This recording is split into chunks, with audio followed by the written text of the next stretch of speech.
Hey guys, welcome back to Drake Here's Dungeon. I'm Drake here, and I'm here to tell you what's what about, well, this industry anyway. Well, if you don't know, back in December of last year, Donald Trump signed a bill that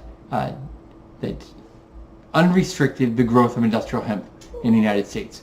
It was monumental. It was absolutely amazing. You have to go back to 2016, where there were, or 2014, where the government allowed for exploratory ideas of growing industrial hemp, because since the early 70s, industrial hemp has been illegal to grow in America, except for a couple places where they allowed it to be grown in the early 90s, and it's an amazingly good crop. I mean, when I say it's a good crop, it's a great crop.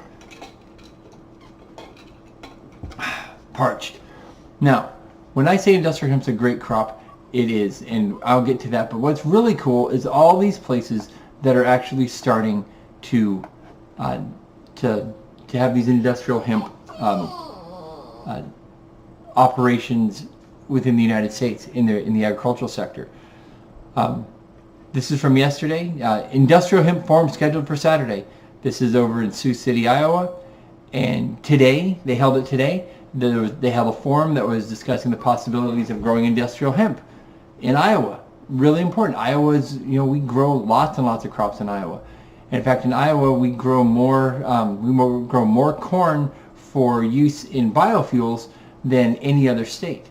Now, biofuel is based off of the actual pulp that is then broken down, and industrial hemp is better at doing that. Is a better crop for doing that than even corn is, and it doesn't leach the soil like corn does. But let's read this really quick. Okay, a forum discussing the possibilities of industrial hemp production in Iowa will be held at noon today. So noon till 4 today. That would be Central Standard Time. So it ended about an hour ago. Well, it's 6 o'clock today right now where I'm recording this. The forum had been postponed because of weather. Yeah, the weather's been a bitch this year. Industrial hemp is defined as cannabis having a maximum concentration of THC, which is a psychoactive component of marijuana, of no more than 0.3%. Now, what does 0.3% mean?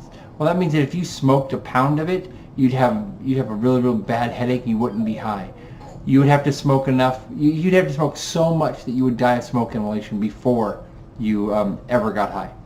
Iowa is one of 9 states that does not have any hemp legislation on the books, and so that's important for Iowa. The state has shown interest in a new hemp policy this week. House Agricultural Subcommittee signed off legislation creating the Iowa Hemp Act, authorizing the production of hemp under the regulations of Iowa Department of Agriculture and Land Stewardship, which is fine. But I hope that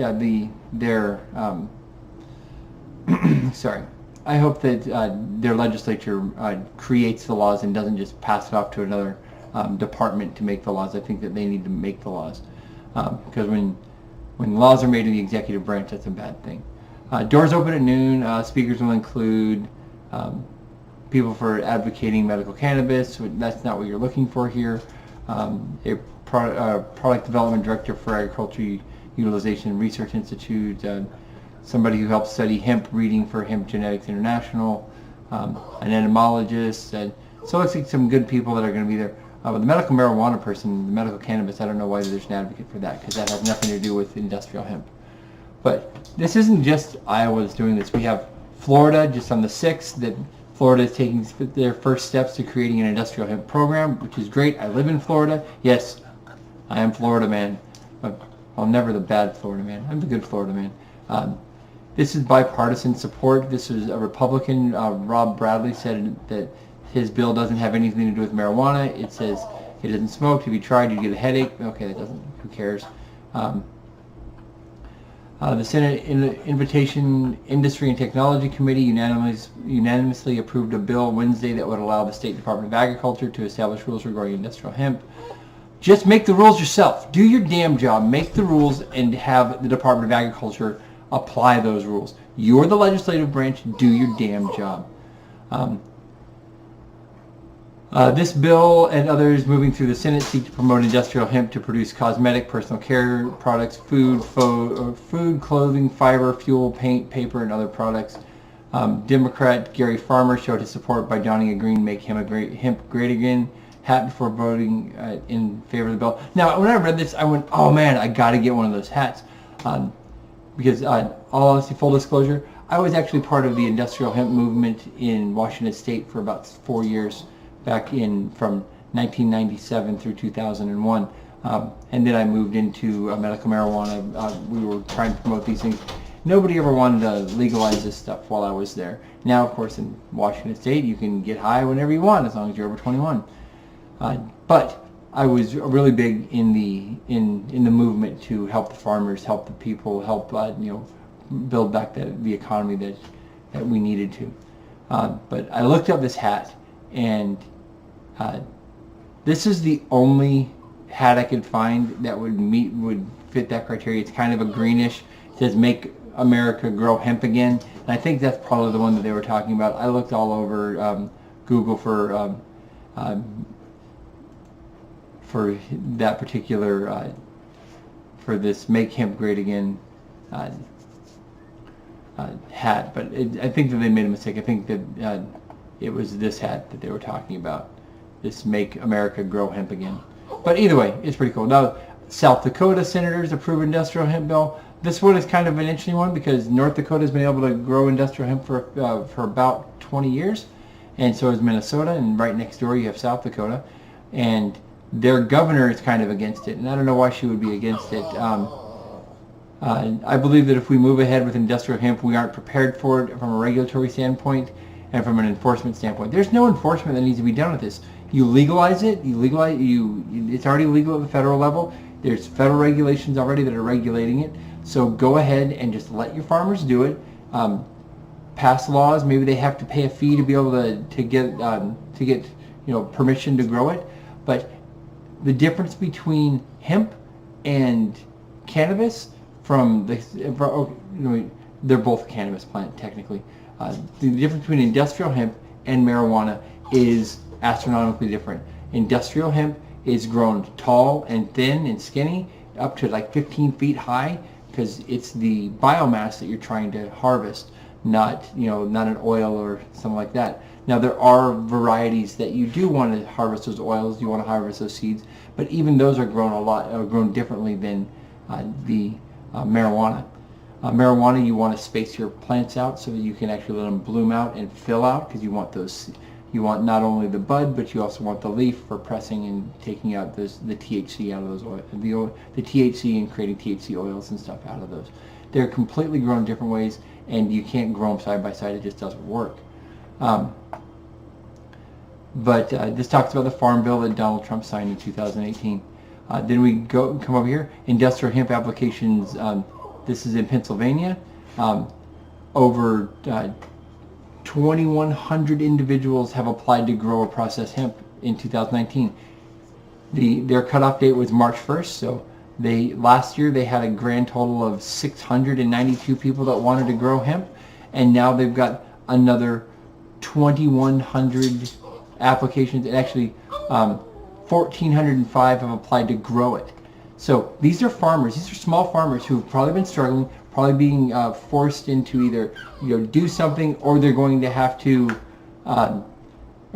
find a way to stop their. They're going to have to sell their farms and to agribusiness, and we don't want that to happen. And hold on one second. Come here, Oberon. Come here. Come on up here.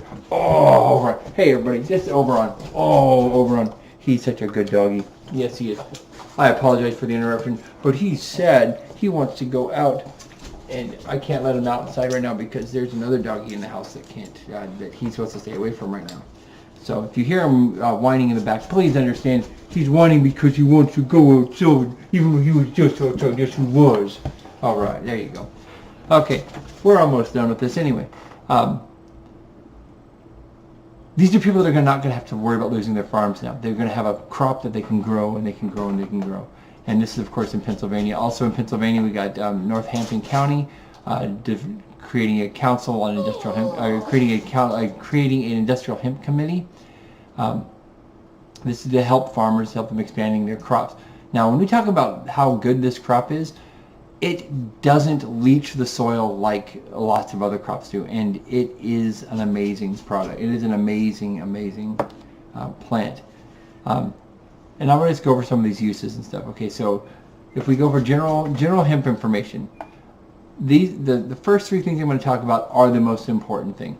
The first one is that 1 acre of hemp right here will produce as much fiber as 2 to 3 acres of cotton per year. 1 acre is 2 to 3 times as efficient in producing fibers to be used in clothing. And not only that, hemp fiber is stronger and hemp fiber is softer than cotton. It is more durable, it lasts longer, and it does not do damage to the environment like cotton does. Cotton is a very thirsty crop, and cotton has a lot of byproducts in the sense of the need for all the pesticides. Now, I'm not saying cotton isn't important. We need cotton for certain things, and that's absolutely important to keep growing cotton. But to grow cotton at the level that we grow it is actually damaging our environment, and hemp can help alleviate that. Cotton grows only in moderate climates. Again, you're growing it down in the south. It requires more water than hemp, about 60% more water than hemp. Not only that, hemp is frost tolerant. It requires only moderate amounts of water. It grows in all 50 states. And cotton requires large quantities of pesticides. 50% of the world's pesticides are used for the production of cotton on the planet. Now, does that mean that maybe it's not just big cotton and big lumber or big timber that's stopping industrial hemp? Maybe these pesticide companies and their lobbies have also been pushing it for a long time? Yes, I think so.